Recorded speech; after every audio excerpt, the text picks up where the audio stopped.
Hey, welcome back to the Homestead. I'm Jacob from Sustainably Yours. I'm out in the garden today. It's been a while since I've shot any new footage out here. Most of the videos I've posted the last 2 or 3 weeks have just been old footage that I'm just now getting around to putting out. It's been kind of busy. So I don't think you've seen what we have going on lately. Overall, I'm fairly happy with what I've got. There are some points that need some work, definitely, but I expected that.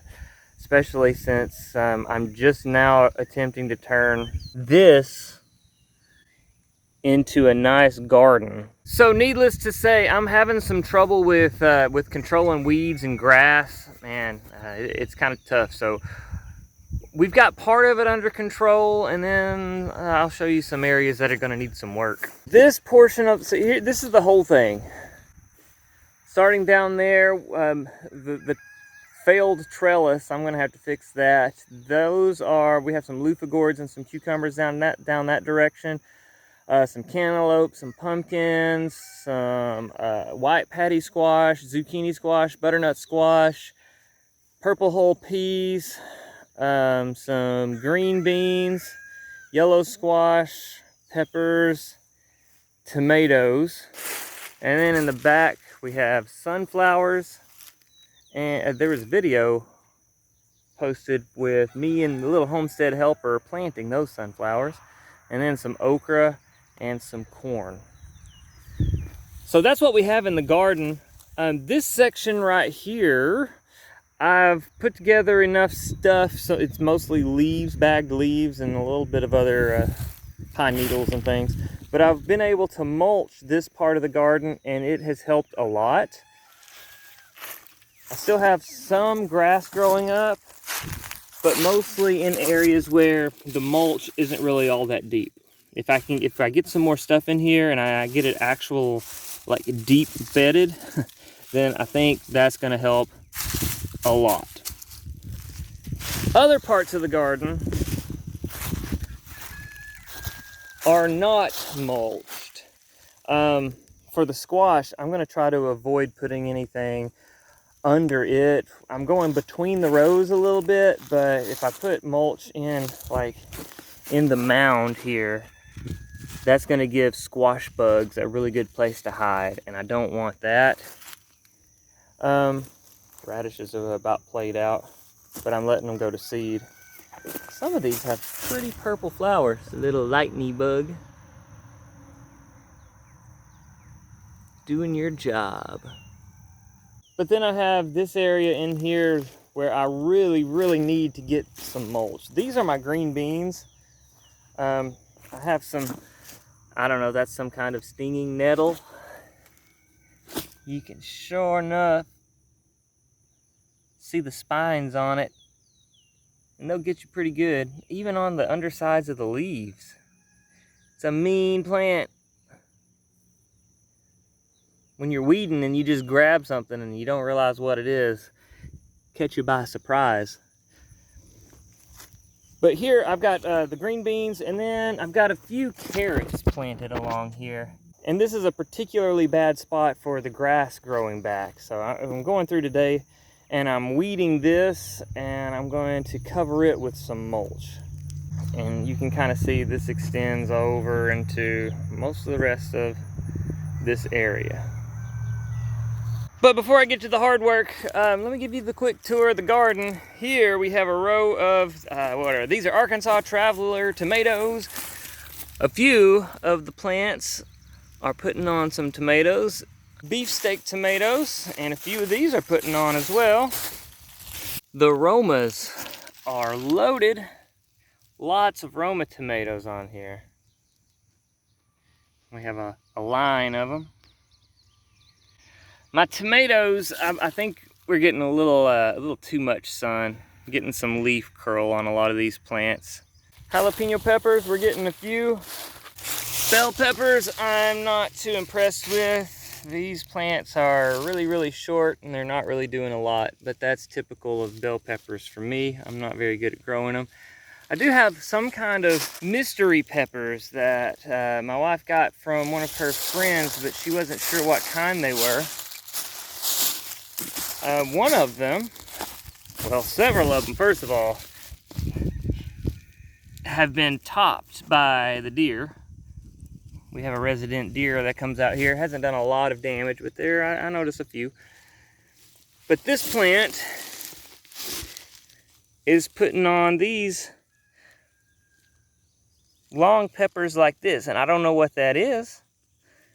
Maybe somebody out there would be able to tell me. Do I pick these green, or are they going to change colors? It's a mystery. I don't know what they are. Here's what the plant looks like.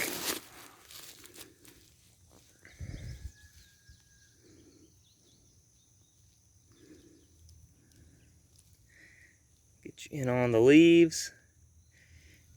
Let's see. There's a flower. Here's a little pepper that's just beginning.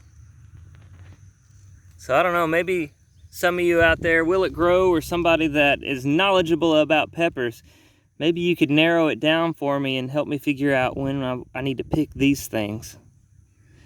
Also, are they gonna be hot? Here are the sunflowers that we planted. These sunflowers came from seeds that I collected a couple of years ago. I bought these Mongolian giant sunflower seeds from Baker Creek. We grew them 2 years ago. I think I grew about 7 plants, 7 or 8. And these these seeds came from those 7 or 8 plants, and plus I could have planted another probably patch just like this. It's crazy how when you're using heirloom seeds, they just multiply like from year to year. You start off with just a few plants and you collect seeds from them. Before you know it, you've got more seeds than you can handle. You can sell seeds, all kinds of stuff. I do have a question. Anybody knows about sunflowers? I have a few that are beginning to do this, like the leaves are just completely curling up. And on these plants, see if I can get this on camera, I'm finding little brown holes going all the way up the stems, and then even the main veins on the leaves. They have these little brown bore holes in them all the way up, and they're spaced apart. I'm sure it's some kind of a bug. Here's our okra, and with temperatures starting to get up there in the 90s, I'm expecting this to take off here pretty soon. I think it's gonna shoot up. Over here, ignore the grassy patch. This is a spot where I didn't plant anything, and so the grass is growing back. And then we have a few watermelons, if you can find them amongst the weeds. There's one right there. That might be 2. I may have to thin that out. I planted the yellow squash, oh man, a good week probably before any of the other squash type plants. So we're starting to get some. Man, some of this is probably ready to pick. Yeah, that's ready to go right there. Probably another one that I could take right there. We're gonna be inundated with squash, which is not a bad thing because we really like it. There's another, uh-oh, squash bug. Not cool, man. Not cool. I'm gonna get rid of this thing. I've already pulled a whole bunch of radishes. Now, I made a mistake. And I knew it. When I planted these, I knew that I was planting them too close together, but I did what I always do. I planted them close together, and I thought to myself, well, I'm just gonna come back out and thin these later, and I never did. So most of my radishes didn't make. They grew really well. Some of them are going to seed, but they were just too close together, and I really didn't get anything out of them. See, oops. They didn't fatten up. They just kind of grew down. So let that be a lesson to you. If you want radishes, make sure you space them properly. We'll have some green beans here pretty soon if I can keep the deer off of them. And I have another spot here where the weeds are really taking over. We're gonna have to get here. This entire section, man, so much grass. I'm excited about having some purple hull peas. If you live in the South and you don't have memories of shelling purple hull peas in the living room floor, you need to grow some purple hull peas. Those are memories that you should provide for every child. Personal opinion. In this area, so here, the ground begins to get kind of sandy. I didn't realize how much sand I had out here, but the ground gets really sandy, which is kind of helpful when it comes to the grass growing. I haven't had a big weed problem in this area of the garden. Here I have some, these were white patty squash. And you can see I had 1, 2, 3, 4, 5, 6, 7, 8, 9, 10, 11, 12, 13. I had 14 mounds of these white patty squash with 4 plants per mound, 1 in each corner. Had horrible germination rate.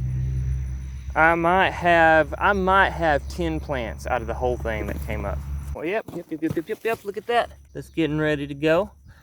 So our zucchini squash is gonna take off too. Cantaloupes, these were, oh man, what was the name of the chanterelle,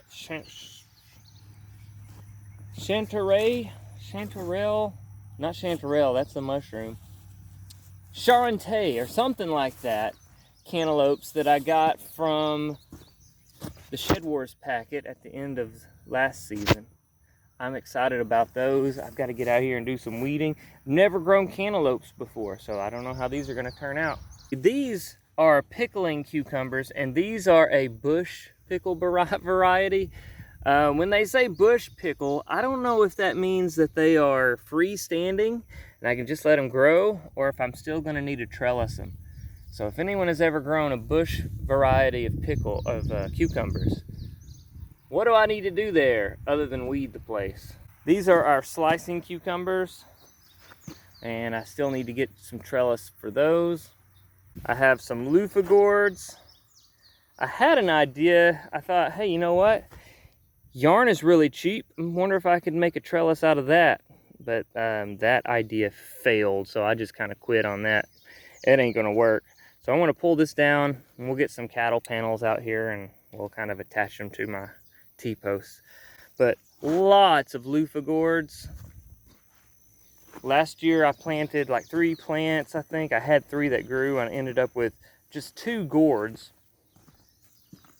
And these seeds came from those gourds. And then I got a few in the in last year's Shedwars package. But we should have lots of them this year. Woohoo! These are pumpkins. I just planted a few, 4, 8, I've got 12 going there. These are winter luxury pie heirloom pumpkins. I'm kind of excited. Just the name sounds amazing. I went ahead and planted these a little earlier in the season than what I really want them, but that's going to get me some seeds, I think. I'll be able to take the seeds out of these and replant them if we get there early enough in the season. I don't know, we'll find out. And finally, popcorn. We have lots of popcorn here. This is a little close together. I'm going to need to come out here and do a little snippy on some of these. I don't know how close together you can grow corn, really. I know it says about a foot, if I recall correctly. So that's probably what we're going to go with. I got to get rid of a lot of these probably. And that's pretty much what we have growing out here this year. I think we're going to do all right. I was a little bit worried about the soil quality, but things seem to be growing. If I can get the grass under control, that's going to be my issue, is keeping this grass from choking everything out. I'm trying to find some more stuff to mulch with. I know for a big garden like this, that's kind of, I don't want to say controversial topic, but a lot of people are going to say, you don't do that. You don't mulch a garden that big. But I need to. Look what I got out here. I mean, grass everywhere, and it's not going to go away. This piece of grass right here, this is easy to take care of. What gives trouble is this crawling or creeping grass like this right here. Listen, listen. You hear all those snaps? Each snap was a different place where that one little strand, this came from one plant, and it sends out a runner and it pokes itself down into the ground, makes roots, and that becomes a new plant. So if we're looking along here, you can see, let's see, there's 1, 2, 3, 4, 5, 6 places where this one shoot went down into the ground, rooted itself, and made a new plant. I could have cut right like between each one of these, and all of those would have survived as a new plant. Each one would have sent out its own runners like this. This stuff is almost impossible to get rid of. You can kind of only hope to control it. Even if you've mulched, it's going to be able to crawl through that mulch. But the good thing there is if this roots itself down into this loose mulch, it's going to be easy to pull. So in the long run, if I can find enough material to mulch this entire garden, I think it's going to be worth the effort. Here in a few years, when I have all of this grass situation under control, it might be a little bit more trouble than it's worth. But I think for right now, that's what I need. I need to be able to cover this ground and choke out some of the grass. So that's what we're going to be doing. First of all, though, I got to pull these weeds. And I guess this brings me to my Shedwars advice for this video. Man, it's a daunting task looking around, and I need to get rid of every piece of grass that's here. I could use poisons, I guess. I don't know what kind of poison I would be able to use to affect the grass and not necessarily my squash or whatever. I don't want to though. So it comes down to weeding by hand. And this may be a lot of work. For me, it's work that I enjoy. I like doing this. I like picking out individual weeds and pieces of grass. Some people, it's not their cup of tea. So this would actually be work for them. But this is by far the best way to do it. If you have the time, this is the best way to weed a garden. Because, look, I've got some carrots growing in here. Hand pulling all of the grass and weeds allows me to come in. Watch this. I can zero in exactly on that piece of grass. I can pull it, and I still have my carrots there. So I really, really think that when it comes to weeding a garden, just getting down on your hands and knees and pulling stuff is the best way to go. Just sit down, maybe put on some music, a podcast, something like that. Pick you a good playlist on the Sustainably Yours YouTube and hit play and let it go while you pull grass. It's actually very relaxing. Let all the rest of the stuff of the day kind of fade out. You don't need it. You just need to clear the grass out of your garden. And I think it's kind of interesting. It's a little bit symbolic of just that. You're pulling grass. You're pulling the weeds out of all of the stuff that matters. While at the same time, you're letting all of the weeds in your mind fade away. And you're focusing on the things that matter. And it's funny how quickly all of this stuff disappears when you just start working on it. The key is to get started. Once you get started, you focus on the big problems first. I mean, look at this. This is a big old chunk of grass. Oh, huh. That was actually really easy. Oh, look. Here's another one. And another one.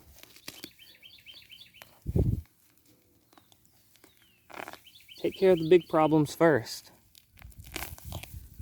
Now, most of the time, when you tackle these big problems, you'll find, that wasn't nearly as bad as I thought it was going to be. That just came right up out of the ground. Here's another one. Look at that. Pops right up. Occasionally, though, you come across a big problem that, yeah, it's a little thorny there. You got to be careful with this one. Sometimes these things will come up by the roots, but you got to grab from the very bottom. Right where this thing plugs into the ground, there's a spot where there aren't any thorns. Sometimes you can grab that and pull the things up. Oh, okay, well, it broke, but hey, ow, we got it. Took a thorn or two, but I got it, right? But if you focus on the big problems first, after a while, you kind of look up and reassess, and you realize, man, this looks a lot more manageable. And it really didn't take a lot of work or time to get here. The key is to get started, to face the problems, right?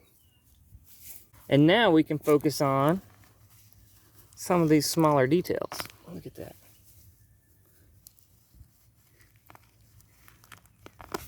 And then before too long, you can look back and see all the progress that you've made.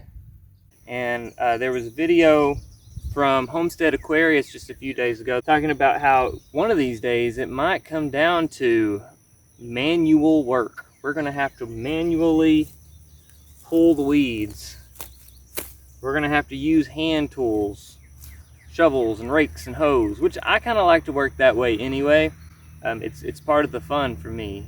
If I won the lottery, if I had all the money in the world to buy all the chemicals and machinery that I could, I would still be doing this because I enjoy it.